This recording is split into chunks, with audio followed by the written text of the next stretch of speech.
skaičiuojam ir to skaidrumo, aš manau, kad valstybės įmonėse tikrai skaidrumo yra pakankamai.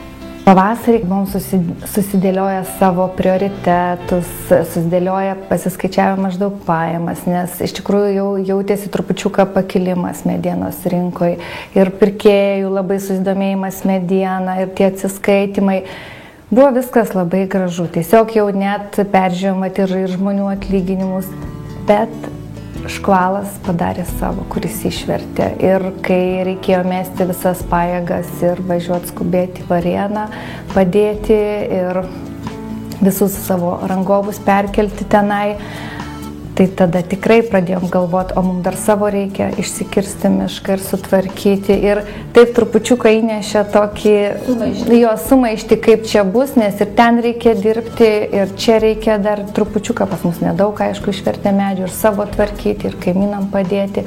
Tai tada pradedi galvoti ir aišku, kainos padidėjo gamybos, nes ten yra vėjovartos, nepaprastas miškas, o mesgi skaičiuojame, mes esam smulkus, kaip pasakyti, nedidelė urėdija ir tai jaučiasi ant kiekvieno kubo, jeigu reikia duoti daugiau pinigų ir važinėti dar atstumą, prižiūrėti ten, tai šiai dienai dar negaliu pasakyti, bet mes skaičiuojam ir manau, kad bus viskas gerai.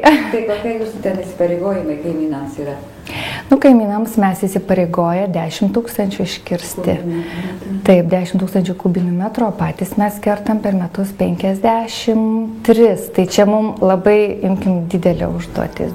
Atrodo, dirbi, skaičiuoji, viskas gerai susiplanuoji jau, čia, kad tiek bus rezultatas, o po to, kaip ir visur, nenumatytos kliūtis gali pakeisti, reikia perskaičiuoti, permastyti.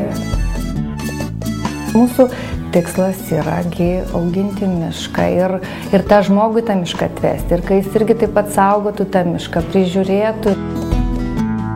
Atsimenu, kai buvau studentas, pirmo kurso.